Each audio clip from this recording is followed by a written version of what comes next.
جو حکم اس میں لکھا ہوا ہے اس آیت مقدسہ میں وہ ہے کہ تو اپنے باپ اور اپنی ماں کی عزت کرنا تاکہ تیری عمر اس ملک میں جو خداوند تیرا خدا تجھے دیتا ہے دراز۔ ایک انتہائی اہم حکم، اور اگر ہم اس حکم کی اہمیت کے بارے میں موجودہ حالات کے تناظر میں اگر ہم اس کو دیکھتے ہیں تو پہلے بھی جب یقیناً اس کا خدا نے یہ حکم دیا اس وقت اپنے لوگوں کو، اسرائیلیوں کو یہ شریعت دی، اس وقت بھی اس کی اہمیت بہت زیادہ تھی، لیکن وقت گزرنے کے ساتھ اگر دیکھا جائے چونکہ ہم ان حالات کو زیادہ معاشرتی حالات کو اتنے بہتر طور پر جانتے نہیں ہیں، لیکن جس معاشرے میں آج ہم آباد ہیں، جس میں آج ہم اپنی زندگی گزار رہے ہیں، اس کی اہمیت بہت زیادہ بڑھ چکی ہے۔ اور وجہ کیا ہے؟ وجہ یہ ہے کہ آج یہ دنیا رشتوں سے جدا ہوتی جا رہی، انسانی رشتوں کی جو قدر ہے، ان کی ویلیو وہ دن بدن تنزلی کا شکار۔ اور جب ہم بات کرتے ہیں 1993 کی، 1993 کی بات کرتے ہیں تو اس وقت اقوام متحدہ کے بارے میں آپ میں سے بہت سے لوگ جانتے ہیں۔ اقوام متحدہ، اس میں ایک اس کی جنرل اسمبلی میں ایک قرارداد منظور کی گئی، اور وہ قرارداد کیا تھی کہ جو 15 مئی کا دن ہے، 15 مئی جو مہینہ پچھلا گزر گیا، 15 مئی کا جو دن ہے اسے انٹرنیشنل فیملی ڈے کے نام سے منسوب کر دیا گیا، یعنی کہ عالمی سطح پر خاندانی دن۔ اور مقصد یہ تھا کہ چونکہ جو خاندان کے افراد ہیں ان کا جو باہمی رابطہ ہے وہ دن بدن کم ہوتا جا رہا ہے، لوگوں کا جو آپس میں تعلق ہے یہ آہستہ آہستہ ختم ہوتا جا رہا ہے۔ اور اس کا مقصد یہ تھا کہ جو خاندان کے لوگ ہیں ان کے سامنے اس بات کو رکھا جائے، ان کے سامنے یہ بات ان کو باور کروائی جائے، یہ دن جب منایا جائے اور لوگوں کے سامنے یہ بات آئے کہ آج اگر سال کے بعد ہم دوبارہ سے پھر 15 مئی منا رہے ہیں تو اس کے پیچھے وجہ کیا ہے، تاکہ یہ پتہ چلے کہ جو انسانی رشتے ہیں یہ کس قدر زیادہ اہمیت کے حامل ہیں۔ اور اس کے ساتھ ہم اس بات سے بھی واقف ہیں کہ اس کے علاوہ مدرس ڈے منایا جاتا ہے، اس کے علاوہ جو ہے وہ فادرز ڈے منایا جاتا ہے، اور ان دونوں کا بھی مقصد یہی ہے، ان دونوں کا مقصد یہی ہے تاکہ جو انسان ہے وہ اس بات کو جانے اور پہچانے کہ یہ رشتے کس قدر اہمیت کے حامل ہیں۔ اور ہم خدا کا شکر ادا کرتے ہیں خدا کے پاک کلام کے لیے کہ دنیا آج اس بارے میں بڑی کانشیس ہے، ان رشتوں کے کو لے کر آج جو بچے ہیں وہ اپنے والدین کے لیے، یا جو والدین ہیں وہ اپنے بچوں کے لیے، یا جو دوسرے رشتہ دار ہیں، آج دنیا اس اہمیت کو سمجھنا شروع ہو گئی ہے۔ لیکن یاد رکھیں خدا نے اپنے پاک کلام میں ہزاروں سال پیشتر اگر بات کی جائے شریعت کی یا مقدس موسیٰ کے دور کی تو یہ تقریباً 3500 سال پرانی بات بنتی۔ خدا نے اپنے پاک کلام میں ہزاروں سال پیشتر اس بات کو اپنے لوگوں کے سامنے رکھ دیا تاکہ جب ایک انسان اس حکم کو پڑھے تو اس کے سامنے یہ بات آ جائے کہ یہ رشتے جس کی میں ان کو تلقین کر رہا یا نصیحت کر رہا یا حکم دے رہا ہوں یہ کس قدر اہم ہے، اور ان کی عزت کرنا، ان کا احترام کرنا، ان کا ادب کرنا یہ کتنا ضروری۔ اور یہ خدا نے اس لیے دیا تاکہ وقت گزرنے کے ساتھ ساتھ جیسے جیسے لوگ آگے بڑھیں گے ویسے ویسے میرے احکامات، لیکن یاد رکھیں دنیا نے کیا کیا کہ دنیا نے وقت گزرنے کے ساتھ ساتھ خدا کے پاک کلام کو ایک طرف، چونکہ یاد رکھیں جب ہماری زندگی میں تنزلی آتی ہے اس معاملے کو بھی جب ہم دیکھتے ہیں تو اس کا مطلب یہ ہے کہ جیسے جیسے لوگوں نے خدا کے پاک کلام کو چھوڑنا شروع کیا یا اس سے منحرف ہونا شروع ہو گئے یا اس کو اہمیت دینا کم کر دیا تو ویسے ویسے پھر لوگوں کے ذہنوں میں یہ بات بھی آئی کہ کیوں ہم ان رشتوں سے دور ہو رہے ہیں، اور یہ رشتے کس قدر اہم ہے۔ اس لیے کیونکہ خدا نے اپنے پاک کلام میں کہا کہ تو اپنے باپ اور اپنی ماں کی کیا کرنا، عزت کرنا۔ اور یاد رکھیں اسی حکم کو بنیاد بنا کر آج جو ہم بات سیکھنے جا رہے ہیں خدا کے پاک کلام میں سے، پہلی بات تو یہ ہے کہ یہ سب سے اہم بات اس میں وہ یہ کہ یہ خدا کا حکم ہے. کس کا حکم ہے جی؟ کسی انسان کا نہیں ہے. کسی انسان کا حکم یہ نہیں ہے، بلکہ یہ قادر مطلق خدا جس کے بارے میں ہم یہ کہتے ہیں اور ہم اپنے مسیحی عقیدے میں بھی اس بات کا اقرار اور اعلان کرتے ہیں کہ میں ایمان رکھتا ہوں خدا قادر مطلق باپ پر. جب آپ ایمان رکھتے ہیں تو اسی خدا نے آپ کی رہنمائی کے لیے یہ احکامات دیے ہیں. اور ان کے بارے میں خدا کے ایک بندے نے بڑی پیاری خوبصورت بات لکھی ہے کہ جس طرح ان دنوں میں آج کل آپ موبائل فون خریدتے ہیں. جب آپ موبائل فون خریدتے ہیں تو وہ ایک ڈبے کے اندر پیک ہوتا ہے. جو موبائل فون ہے وہ ایک ڈبے کے اندر پیک ہوتا ہے، اور جب آپ اس کو کھولتے ہیں خریدنے کے بعد اس میں آپ کو موبائل ڈیوائس بھی ملتی ہے، لیکن اس کے ساتھ آپ کو کچھ کتابچے بھی لکھے ہوئے ملتے ہیں. اور وہ ہوتے کیا ہیں؟ وہ ہدایت نامہ ہوتا ہے، وہ ڈائریکشنز ہوتی ہیں، وہ ساری چیزیں اس کے اوپر لکھی ہوئی ہوتی ہیں کہ اگر آپ اس موبائل کو پراپر استعمال کرنا چاہتے ہیں، اس سے بھرپور فائدہ اٹھانا چاہتے ہیں، تو اس کے لیے ضرور ہے کہ آپ اس ہدایت نامے کو پڑھیں تاکہ آپ لائق طور پر اور بہتر طور پر آپ اس موبائل کا استعمال کر سکیں. یاد رکھیں جب خدا نے انسان کو بنایا تو خدا نے انسان کو بنانے کے ساتھ ہی کچھ باتیں اس کے سامنے رکھ دی. اور آپ کو یہ پتا ہے، ہم اس بات سے بخوبی اس بات کو جانتے ہیں کہ جب خدا نے آدم اور حوا کو بنا کر باغ عدن میں رکھا تو بہت زیادہ لمبی چوڑی بات تو ان کے سامنے کوئی نہیں رکھی. بہت زیادہ لمبی چوڑی شریعت بھی ان کے سامنے نہیں رکھی. ان کے سامنے ایک بات خدا نے ضرور رکھی تھی، اور وہ یہ کہ باقی سارے درختوں کا پھل تم کھا سکتے ہو، لیکن ایک ایسا درخت ہے جس کا پھل تم نے. اور یہ وہ بات تھی، یہ وہ ہدایت نامہ تھا جو خدا نے ان کی زندگی میں رکھ دیا. اور پھر جب باقاعدہ طور پر منحصر قوم خدا نے اپنے لوگوں کو ملک مصر میں سے نکالا اور ان کے ملک میں آباد کرنے کے لیے ان کو لے کر جا رہا ہے، تو راستے میں خدا نے یہ ہدایت نامہ جو شریعت کی صورت میں ہے، اور اس کا نچوڑ آپ کو پتا ہے یہ 10 احکام ہیں. اگر ہم شریعت کی بات کرتے ہیں، بائبل کی پہلی 5 کتابوں کی، جن میں پیدائش سے لے کر جب ہم پیدائش کی بات کرتے ہیں اور پیدائش کا استثناء، یہ 5 کتابیں ہیں یہ، اور 5 کتابوں میں 613 احکامات آپ کو لکھے ہوئے ملتے ہیں. وہ یہ 10 احکام ہیں، یہ ان کا نچوڑ ہے. 613 احکامات میں سے 10 احکام ان کا نچوڑ ہے. اور جب آپ نئے عہد نامے کی جانب جاتے ہیں تو نئے عہد نامے میں بھی آپ کو یہ پتا ہے کہ نئے عہد نامے میں بھی بہت سے حکم ہم کو ملتے ہیں. اور یہ بات آپ کے لیے حیران کن ہوگی کہ نئے عہد نامے میں پرانے عہد نامے سے زیادہ احکامات، شریعت کی کتابوں سے زیادہ احکامات نئے عہد نامے میں پائے جاتے ہیں، جن کی تعداد 1050 ہے. کئی بار ہم یہ سوچتے ہیں کہ نیا عہد نامہ ہمارے لیے فضل ہے، یہ تو ہمارے لیے آسان ہے، لیکن یہ بات یاد رکھیں خدا نے اسے کہیں زیادہ سخت کر دیا آپ کے لیے. خدا کے پاک کلام پر عمل کرنا بعض اوقات ہم یہ سمجھتے ہیں کہ یہ بڑا آسان ہے، سمجھنا بڑا آسان ہے، لیکن اگر آپ واقعی سمجھ جاتے ہیں، آسان بھی خدا آسانی بھی پیدا کر دیتا ہے، لیکن پرانے عہد نامے کی نسبت، شریعت کی کتابوں کی نسبت خدا نے نئے عہد نامے میں شریعت کو زیادہ سخت کر دی. اس طرح پرانے عہد نامے میں تو لکھا گیا کہ تو زنا نہ کرنا.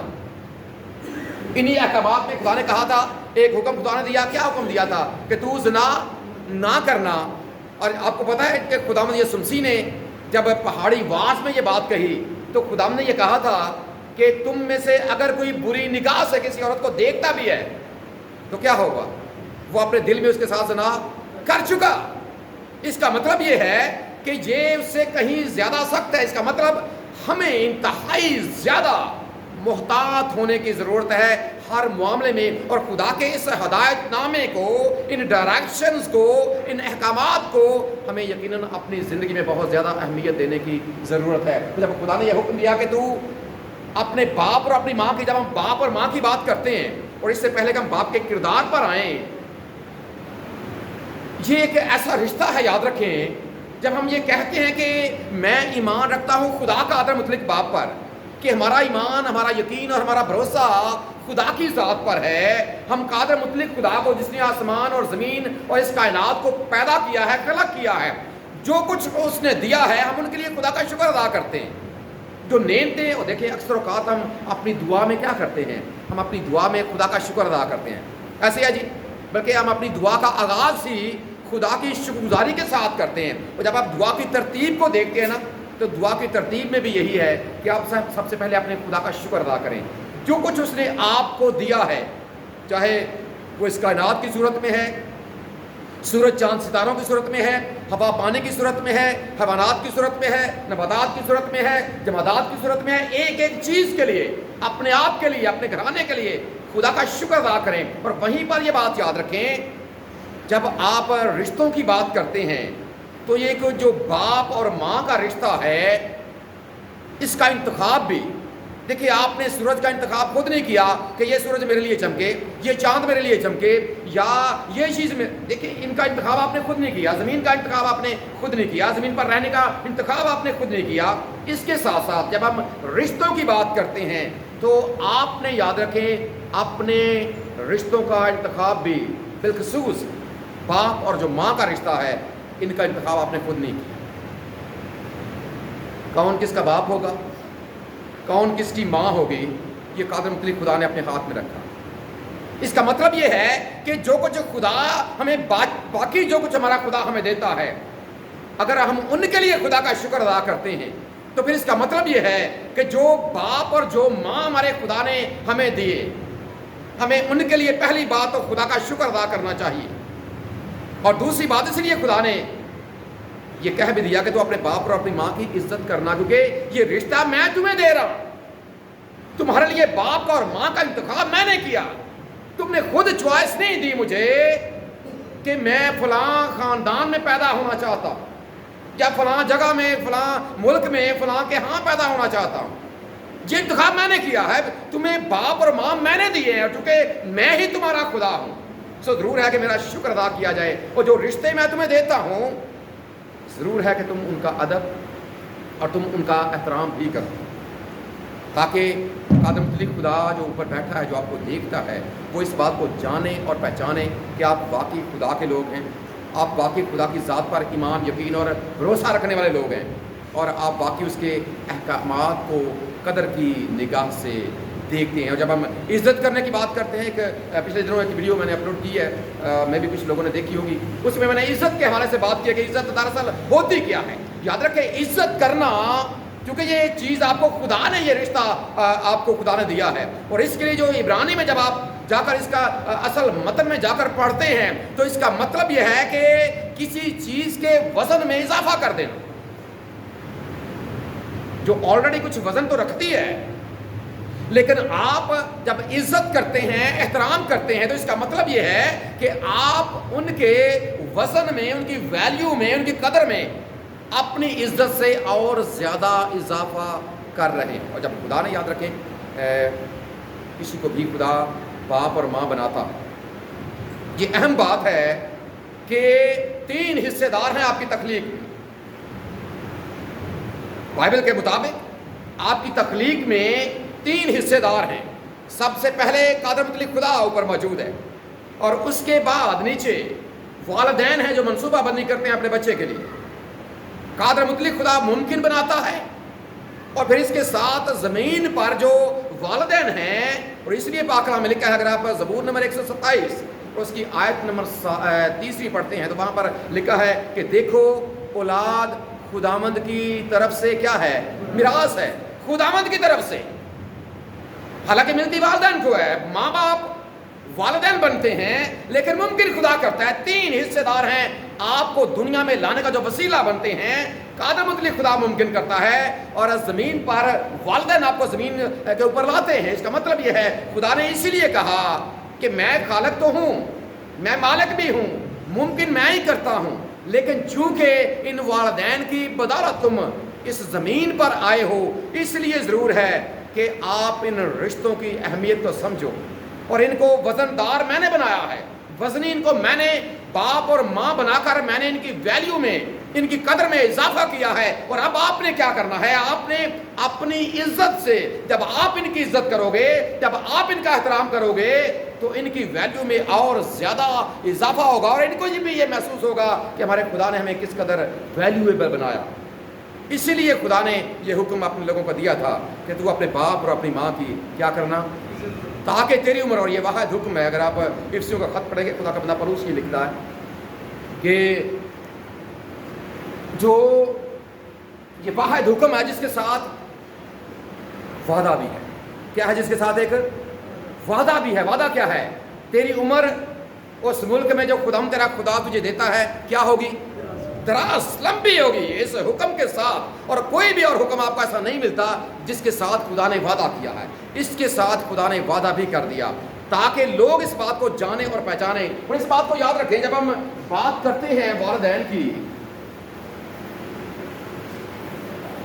باپ کی، چونکہ ہم باپ کے حوالے سے سیکھنے جا رہے ہیں، تو اس کے لیے جب تک آپ اصل متن میں نہیں جاتے، اور آپ کو یہ پتا ہے جو پرانا اہدنامہ ہے وہ عبرانی میں لکھا گیا، اور عبرانی میں 2 لفظ استعمال ہوتے ہیں باپ کے لیے، ایک الف ہے اور ایک بے ہے جو عبرانی کی ہے. عبرانی کی ایک الف اور ایک بے ہے جو باپ. اب یہ لفظ بنتا ہے اب. جب آپ اس لفظ کی بات کرتے ہیں تو اس بات کو آپ کو پتا ہوگا، میں نے پہلے بھی آپ کو یہ بتایا بھی ہے، سکھایا بھی ہے کہ جو عبرانی زبان ہے یہ ایک مکمل زبان ہے. اس میں الف کا مطلب الف بھی ہے اور بے کا مطلب بے بھی ہے، لیکن اس کے ساتھ یہ ایک مکمل لفظ بھی ہے. یہ ایک مکمل لفظ بھی ہے. اپنے میں ہمارا جو اردو زبان میں الف ہے نا، اس کا مطلب الف ہی ہے، جو بے ہے اس کا مطلب بے ہی ہے، یہ ہجے ہیں. لیکن عبرانی میں یہ ہجے بھی ہیں اور اس کے ساتھ یہ ایک مکمل لفظ بھی ہے، اور ان کی علامات ہیں. جب ہم الف کی بات کرتے ہیں تو الف کی جو علامت ہے وہ ہے جو بیل، جو سینگوں والا بیل ہے، جسے سانڈ بھی کہتے ہیں. سانڈ شاید اس کو اردو میں بولتے ہیں، جو سینگوں والا، اور انتہائی طاقت کی علامت ہے یہ، اور یہ طاقت کی اور اختیار کی علامت ہے. اور جب ہم بیگ کی بات کرتے ہیں، اس کا جو علامت ہے وہ ہے ایک خیمہ، خیمہ یا گھر، ایک خیمہ یا گھر. اور عبرانی میں یاد رکھیں، چونکہ ان باتوں کو بنیاد بنا کر یہ زبان ڈیولپ کی گئی، اور اس وقت لوگ جب ان 2 چیزوں کو اکٹھے، یا الف اور بے اکٹھے لکھتے اور باپ کا نام لکھتے، تو ان کے سامنے یہ بات آ جاتی کہ جو ہمارا باپ ہے اس کے پاس اختیار ہے، اور جو اختیار ہے وہ ایک گھر کا اختیار ہے، خیمے کا. خیمے کا مطلب گھر بھی ہے. یعنی کہ باپ ایک ایسا کردار ہے عبرانی تصور میں یا بائبل کی اصل زبان میں. اس کا مطلب یہ ہے کہ ایک باپ اختیار رکھتا ہے اپنے گھرانے کے اوپر، اپنے خاندان کے اوپر، اور خاندان کے اندر جو لوگ ہوتے ہیں وہ یہ بات ہے. جب ہم ماں کی بات کرتے ہیں تو ماں کی کے بارے میں بھی 2 ہی ہجے استعمال ہوئے ہیں عبرانی زبان میں، ایک ہے الف اور دوسرا ہے میم. آج ہم اس تفصیل میں تو نہیں جائیں گے، لیکن صرف سیکھنے کے لیے. اور اس بات کو بھی ہمیشہ ذہن میں رکھیں کہ جو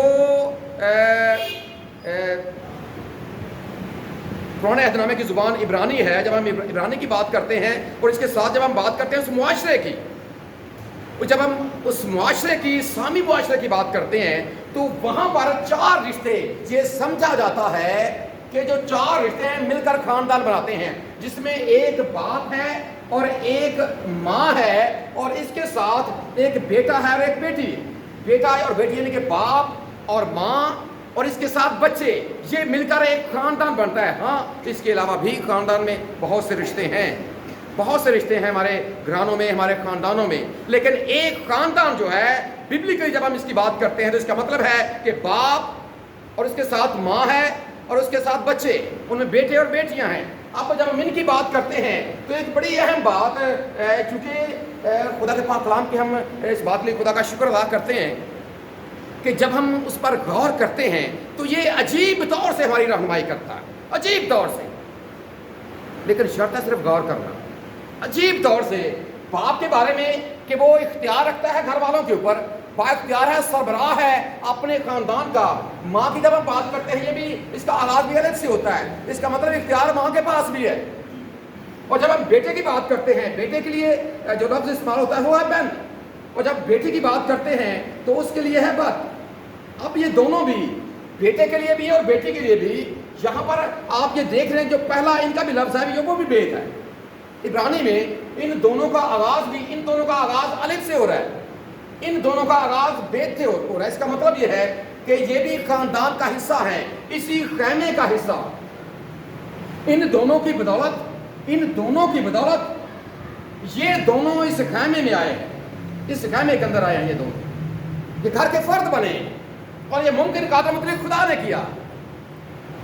بیت کا مطلب یہاں پر بھی گھر ہے, خیمہ ہے, اور یہاں پر بھی دونوں کا آغاز بے سے ہو رہا ہے, اور دونوں اسی خیمے کا حصہ ہیں. اس خیمے کا حصہ جس کا سربراہ باپ ہے, جو ان کی رہنمائی کر رہا ہے, جو نہ صرف ان کی جسمانی ضروریات کا فکر مند بھی ہے, جسمانی ضروریات کا خیال بھی رکھتا ہے, وہیں پر اس کے ساتھ ساتھ یاد رکھے وہ ان کی روحانی معاملات کا بھی ذمہ دار ہے. اور یہ بات کی انتہائی اہم ذمہ داری, جب وہ سربراہ ہے, وہ اختیار رکھتا ہے, تو اس کا مطلب یہ ہے کہ وہ اپنے بچوں کی نگہداشت کرنے میں, جہاں پر ان کی جسمانی ضروریات کا اس نے خیال رکھنا ہے, جہاں پر اس نے ان کے ان سارے معاملات کا, جوتے کا, کپڑوں کا, کھانے کا, پینے کا سارا معاملہ اس نے دیکھنا ہے, وہیں پر اس نے یہ بھی دیکھنا ہے کہ وہ روحانی اعتبار سے اپنے بچوں کو کس طرف لے کر جا رہا ہے. یہاں پر چونکہ باپ ایک سربراہ ہے اور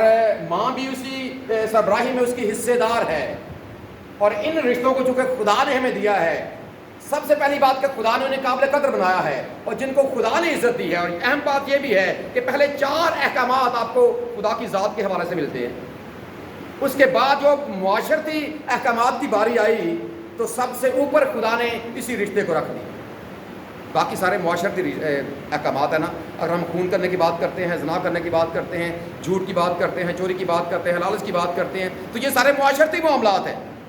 اور اپنے بارے میں احکامات دینے کے بعد کہ تو میرے حضور غیر معبودوں کو نہ ماننا, اپنے لیے کوئی تراشی ہوئی مورت نہ بنانا, تو خداوند اپنے خدا کا نام بے فائدہ نہ لینا, اور تو یاد کر کے سبت کا دن پاک ماننا. ان کے بعد خدا نے اسی رشتے کو رکھا تاکہ دنیا اس بات کو جانے کہ درمیان میں ہے, اوپر خدا ہے, درمیان میں یہ ہے, اور نیچے پھر سارا معاشرہ. اور آپ اس طور سے بھی سمجھ سکتے ہیں کہ یہ کس طور سے یہ رشتہ انتہائی اہمیت کا حامل ہے. اور جب آپ مزید آگے بڑھتے ہیں تو ایک اور بڑی اہم بات جو اس حوالے سے, چونکہ آج یاد رکھیں جو بات کر رہے تھے کہ یہ سربراہ جو ہے وہ ذمہ دار ہے ان کے سارے معاملات کا, اور آپ کے جو سیمینار کا جو اوپر لکھا گیا وہ ہے 1 روزہ. کیا لکھا جی؟ 1 روزہ لفظ اگر آپ نے تربیت دی, یہی ہے جی پاس صاحب, یہی ہے 1 روزہ تربیتی سیمینار لکھا جی. تربیت کا مطلب کیا ہے؟ تربیت کی جائے. کیا کیا جائے جی؟ تربیت کی جائے. اور تربیت یاد رکھیں وہی کر سکتا ہے جو خود تربیت یافتہ.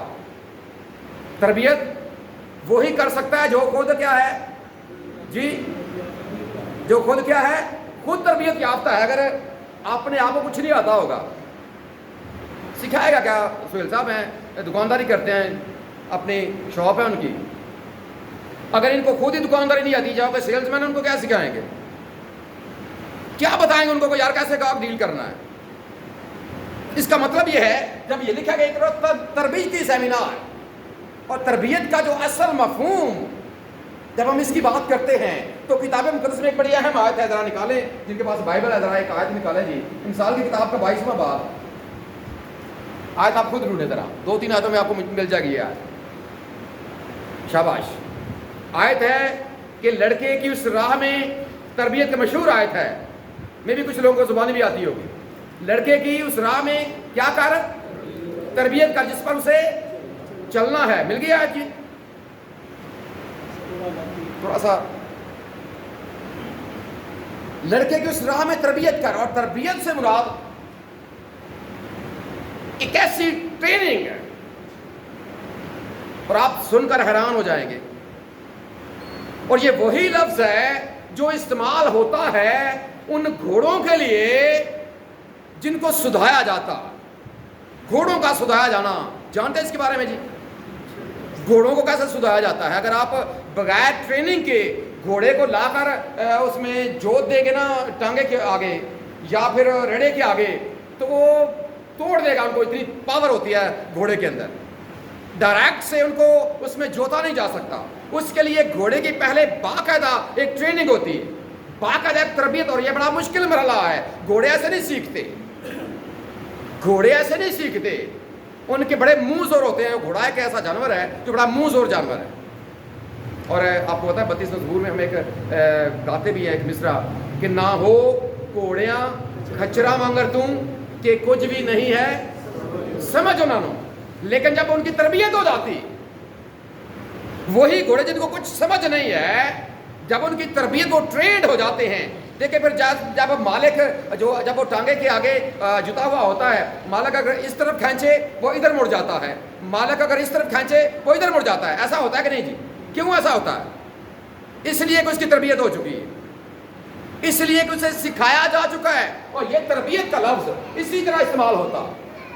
اور ایک اور اس کے لیے لفظ ہے, وہ ہے جب ایک گرو اپنے چیلوں کو ناچنے کی ٹریننگ دیتا. جب ایک گرو ہے اور وہ جو اس کے چیلے ہیں یا جو اس کے شاگرد ہیں یا اس سے سیکھنا چاہتے ہیں, جب انہیں ڈانس کرنا سکھاتا ہے. اور آپ کو پتا ہے یہ بھی کوئی آسان نہیں ہے. بعض اوقات ہم لوگوں کو جب ٹیلی ویژن پر دیکھتے ہیں نا, چھوٹے چھوٹے بچوں کو ہم دیکھتے ہیں کہ بڑا بڑا خوبصورت وہ ڈانس کرتے ہیں, حیران ہو جاتے ہیں.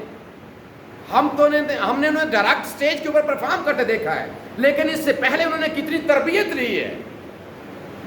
اور اس کے لیے جب ہم فلموں کی بات کرتے ہیں تو فلموں میں ایک باقاعدہ طور پر ایک شخص مکمل طور پر اس کی طرف یہی کام ہوتا ہے کہ جو ڈانس کا سارا معاملہ وہ اس نے اسی نے دیکھنا ہوتا ہے. باقاعدہ تربیت, اور یہ مشکل مرحلہ ہے.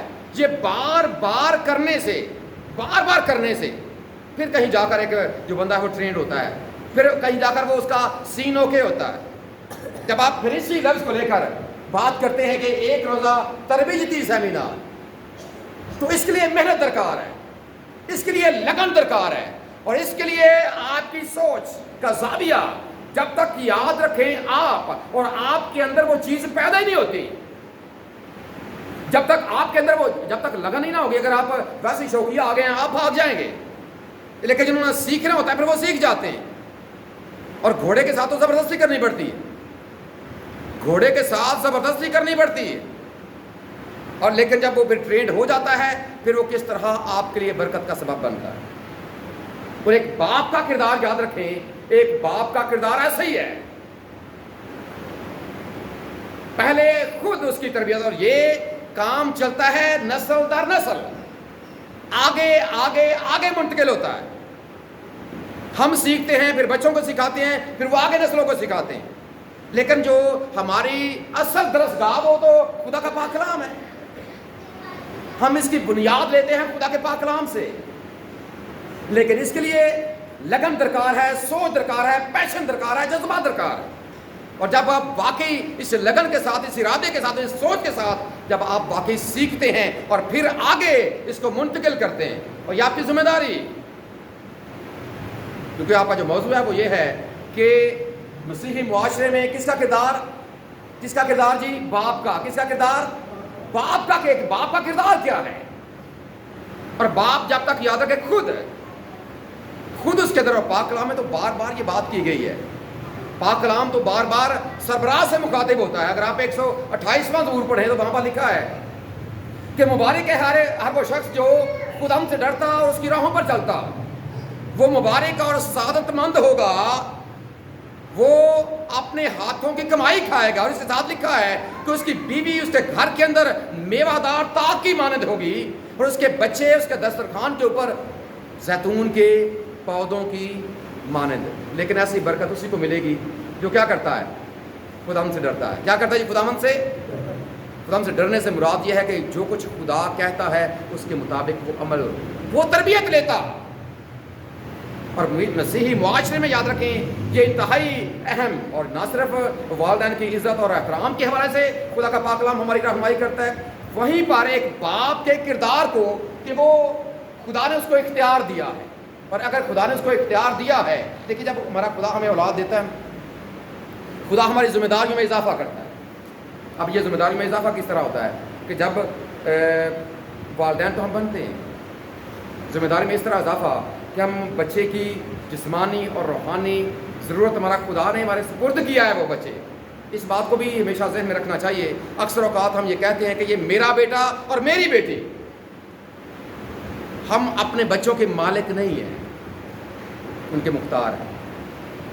خدا نے ہماری مختاری میں یہ بچے دیے ہیں. اب آگے ان کی تربیت کس طرح کرتے ہیں, اصل بات یہ ہے ان کی کس طور سے ہم ٹریننگ کرتے ہیں. کیا واقعی اس طور جس طرح خدا چاہتا؟ کیا واقعی خدا نے ہمیں تو قابل عزت بنا دیا؟